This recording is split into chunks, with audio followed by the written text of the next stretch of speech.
Okay, this is a video demonstration at the Wentworth probe station. As you can see, we have a camera mounted on the top. Here's our image there on the screen. Monitor. I just want to show you that in order to load a wafer, you do have a vacuum on off switch here. It's under vacuum right now. You can slide out your whole stage entirely. Bring that all the way out if necessary. And at this point you should turn the knob counterclockwise and remove your wafer. I left these set screws in here, but if you need to remove a set screw in order to get vacuum down these channels here, depending on your wafer size, I left them in there so that we wouldn't lose them. But we're just using the center hole right now. I'll go ahead and put the 5-inch wafer on there. And it's under vacuum now. See, I can't move it. So we'll push our stage back in. And at this point, you can go ahead and move your X. That's your Y direction. X. You need to do a theta adjustment. You can go ahead and loosen this knob. Adjust the theta. You can lift the microscope up and lock it in place. Add a little more room underneath the objective. And for focus, you use the large knob for a gross adjustment and the smaller inner knob for a fine adjustment. Get it in focus. You can move the microscope front to back. Using this knob here and the upper knob is left to right. Go ahead and position it. The only other thing too is that you have two independent flattens here. And there's a belt underneath that ties these two together. You can see typically keep it at 0, and then from here you can go ahead and raise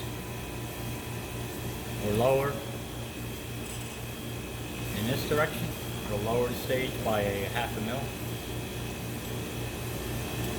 and you can raise it. The way this works is once you go to the right, as soon as you hit the maximum on the scale here, it's going to hit a cam and lift both of the stages. You can see how much they lift now. So this is how you would lift your probes up off the wafer. If you need to replace the wafer, and go ahead and drop it back down, and then you can bring it to 0. And again, you have a fine adjustment of a 1/2 mil. It's just marked on the dial here. So each little indicator here is a 1/2 mil. So that's a fine adjustment here. Again, you go all the way to the right. You can actually feel where it starts to touch the cam, and then you can go ahead and lift it up. Okay.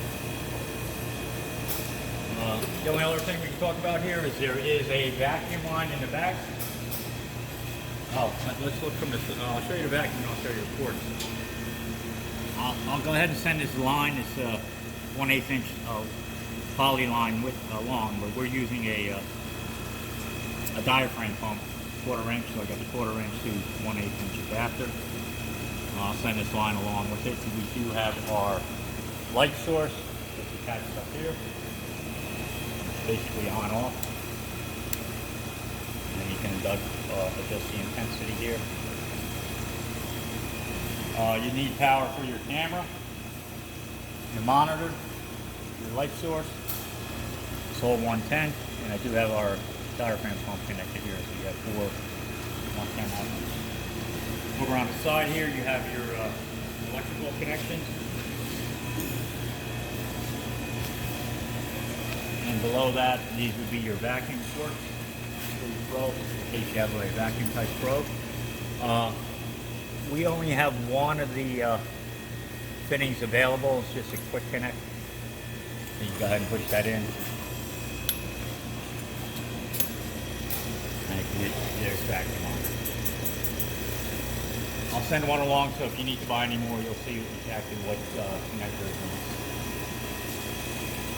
Alright, that's it for our demonstration.